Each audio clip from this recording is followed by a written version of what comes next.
Hey everybody, this is Lynn with Those Missing Stitches. I'm back to you with Flosstube number 2.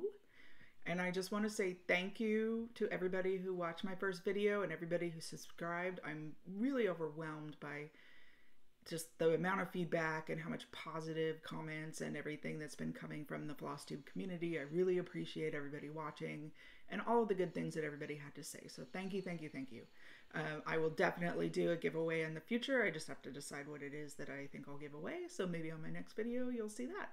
So I am here with a quick update of everything that I've made progress on since my last video. It's been a little over 2 weeks and I have worked on several pieces. I have a new start, a restart, a planned new start or restart, depending on what you call it, and I have technically a finish. So I'm excited to share those pieces with you.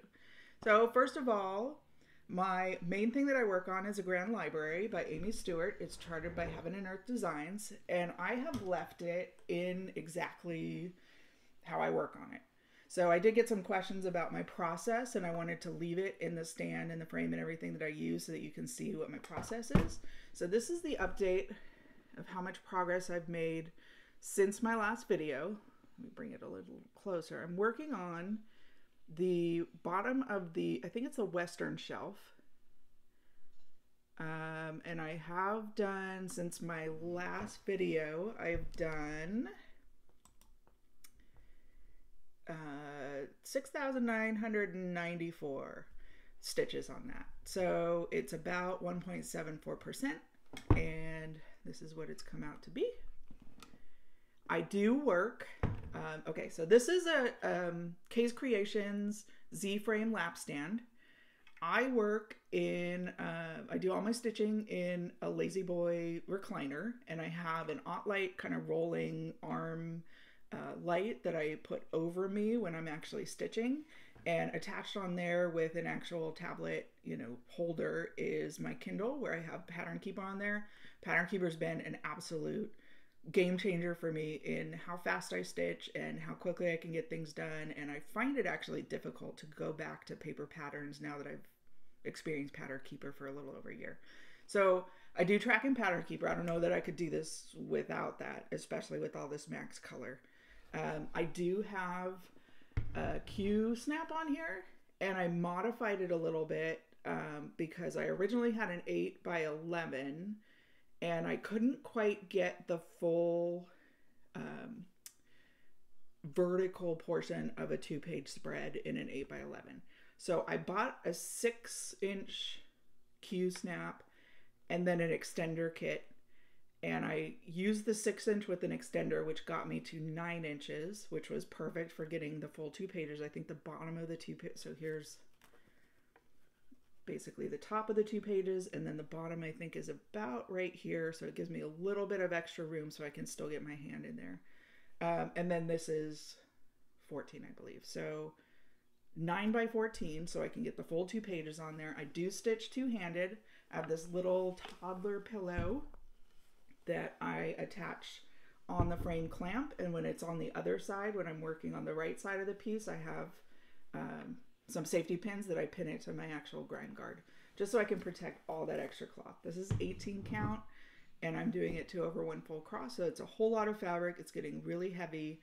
I leave it in this lap stand all the time until I actually move the Q snap. So I put it into my project bag. I have a big project bag with handles on it that I got off of Amazon. I just slip the whole thing in there with whatever pieces of floss that I'm working on that I've pulled for that day.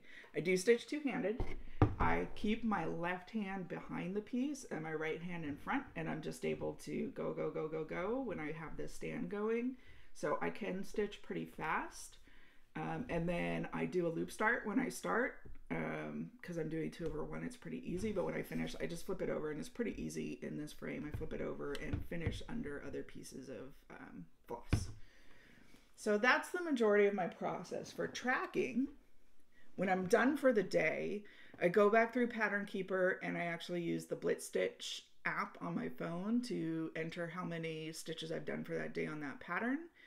And I'm a bit of a spreadsheet nerd. I'm in finance, so I love spreadsheets. Spreadsheets are my jam.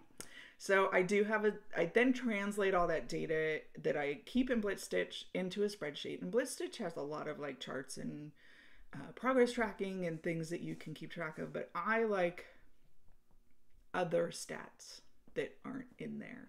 So I like to see the numbers of how many full versus how many 10 stitches I've done for the month. I like to see the history.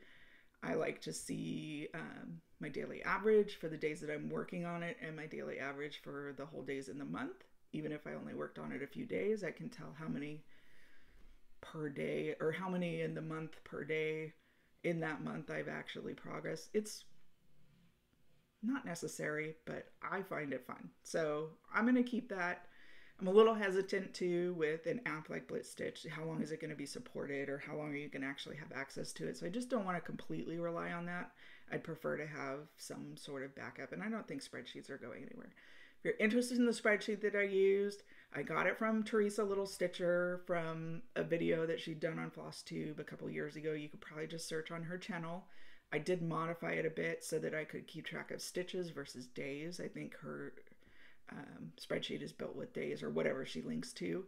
So I have done some changes to it to actually keep track of that stuff, but it's a lot of the formulas are already built in it to actually even change the days when you change the year to what's Monday through Friday, what date is that in those particular months. So it's a really cool sheet to start with.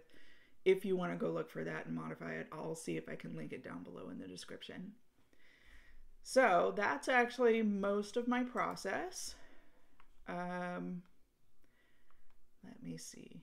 Okay, I'm going to go on to my next piece. So my next one is Kingdom of Books, and this is by Andriana, and I got it from Charting Creations. I'm doing this one on 18 count, 2/1 full cross on nutmeg hand-dyed fabric. And I forgot to say on the last video, the reason I chose this fabric is I'm debating whether I'm going to do the background on, or do the stitching of the background, because it's kind of like a bookshelf. So I picked something that's would work. It's kind of grainy, and it is a little rough grainy too. It is a little rough to work with, but it's a cool like dye that kind of, I wouldn't have to do the background if I didn't want to do it. So I did finish this whole book, this blue book, including all the back stitching. The only thing I didn't do is the titles.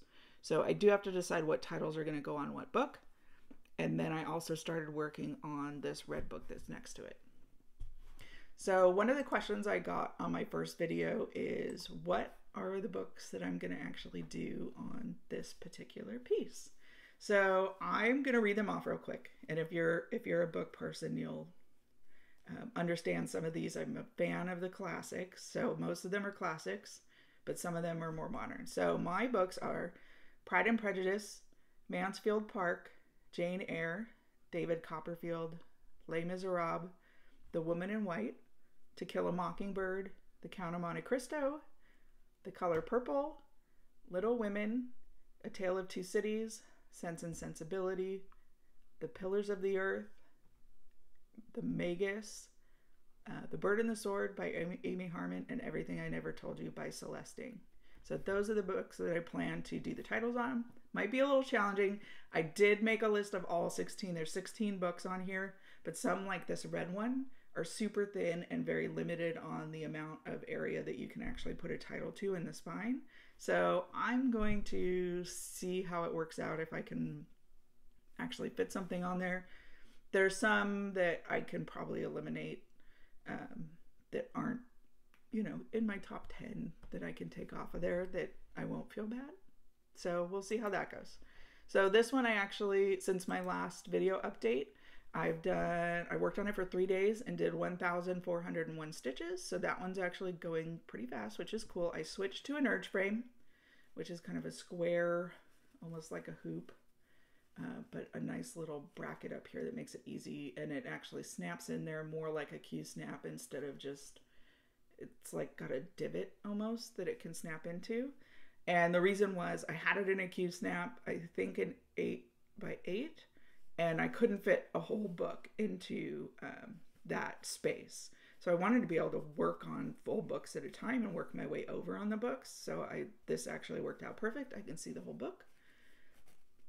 and work on the whole book and finish it. So that one's making some good progress. So my next one is Fruits of Plenty. I didn't do a ton on this.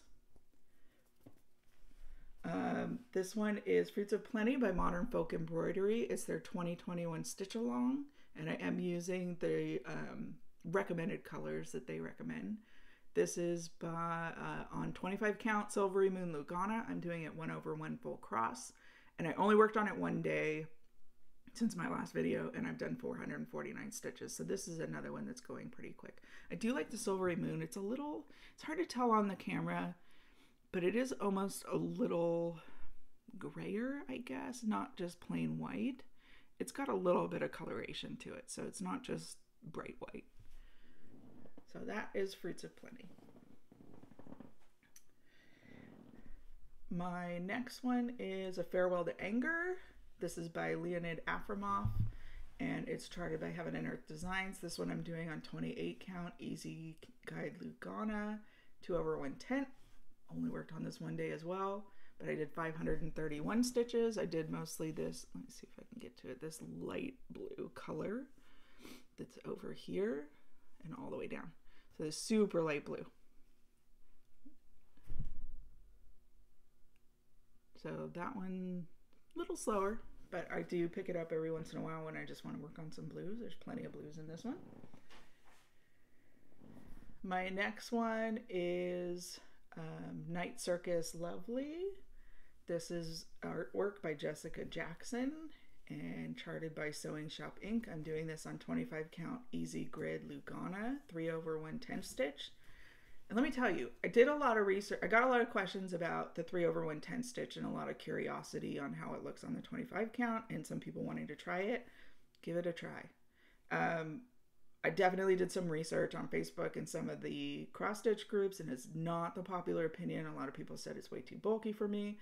But then there was those handful of people that posted examples of their work that they've been working on 25 count, 3/1. It looks great. They said they don't find it too bulky. That's all that they stitch. Just do what works for you. I need to stop looking at other people's opinions and do what works for me, because I really love it. Okay, so this is Night Circus Lovely number 7. 25 count 3/110 stitch. I may have to back up a bit. I'm working by Extreme Cross Country by color. So I did more of her, like finished off the top of her head, and then over on her right, starting to get this little tent area down there. I have done, let's see, I worked on this for only 4 days. And I've done almost 4,000 stitches, 3,899 stitches. So it is certainly going fast. I love working on it because it is so fast and I see the progress so quickly. I wanted to do, if I can get it on camera, I wanted to do something that shows a little closer what the 3/1 looks like. So let me try it. If not, I'll throw in a picture. Okay. Let me bring that in closer, see if we can focus. So look at that coverage. It's so awesome. Even with the dark colors, like I can see a tiny bit of light through there, but it's not as much, definitely not as much as if I did 2/1.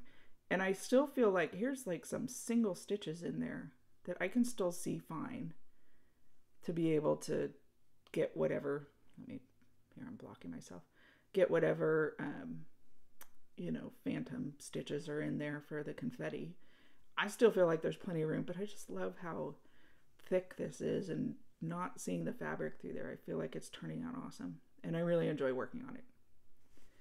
So having said that, one of my debates was about whether I continue with the Perfect Love I Never Had. I had started it, I showed it in the last video. I had started it on 18 count 2/1 full cross. And I've realized since then I really don't want to do full cross on my full coverage anymore. I have enough of it with the Grand Library. So I did decide I'm going to restart the Perfect Love I Never Had. I restarted it yesterday, April 16th. And I started it on 25 count Easy Guide Lugana. And I'm doing this one 3/110 stitch as well. And this is my progress that I made on that. Again, really enjoy working on the 3/110. It's not as quick on this one because there's a lot more color changes. I want to try to finish her eye, and then I'll move on and do probably around the eye and start doing more cross country. I'll probably do it by pages or whatever fits in the Q-snap on this one. So this was Borda Denute Adrian Borda, but on the unconventional cross stitch site, he's under Borda Denute Adrian. Not sure why, but that's how it is. Okay, so my next one is actually a new start. I talked about it briefly in my last video about debating whether I was going to start this one as a gift for my son's teacher for the end of the school year. I was just concerned I won't have enough time or motivation to finish it before the end of the school year, but I decided to start it anyway. So this one is Magic Advent Calendar by Ksenia Novikova, and it's charted by Thousands Patterns on Etsy. I'll link it down below. And it is a Harry Potter themed calendar. I have done, I'm not entirely sure how much I've done. The pattern is not fully Pattern Keeper compatible. It's partially compatible. So the way the pattern was built is with an overlap on the sides, but not on the top and bottom. There's actually spaces on the top and bottom, or one space with the page breaks. So it works out that you could either say no overlap and lose the sides, or double the sides, I guess, or you can say there is the overlap and lose 2 rows. And it ended up being that the 2 rows that I was losing was on the frame, so it worked out okay. But I don't know entirely how many stitches because there is so much missing. So this is the progress I've made. I worked on it and finished the 3 middle sections, including all the back stitching. There's a whole lot of back stitching. And I have only, 7 in the row below it, and then 3 below that, then 3 at the top, and I believe 2 above that, and maybe 1 above that, and then I'm done. I do think I'm going to add the teacher's name at the bottom once I'm done, if time allows for it. But considering that I got all this done in less than 2 weeks, I think I should be able to have time to get the rest done in the next 6 weeks. Let's see, this smoky white, it's really pretty. I got it from 123 Stitch. It's just a very subtle, like tan, beigey color. I really like that, and I think I'm probably going to get some more. I don't know what for, but I'll get some more because I really like it. So, of what I can track in Pattern Keeper, it does say I've done 4,364 stitches, and I'm more than half done. But again, this entire row of the top of this frame is not in there. And then I think this entire, there's like 2 full rows. No, wait, it's this row and then this row. So the entire rows are missing from Pattern Keeper, but I did stitch them. So I've stitched more than that, plus all the back stitching. So I've done pretty good on that to be more than 50%. I think I'll finish it before the first week of June, which is the last day of school. So I did also have a finish. Technically, I finished this last year, and this was one of the first patterns I found online. I love Disney villains. This is Abby Sue Designs Maleficent pattern.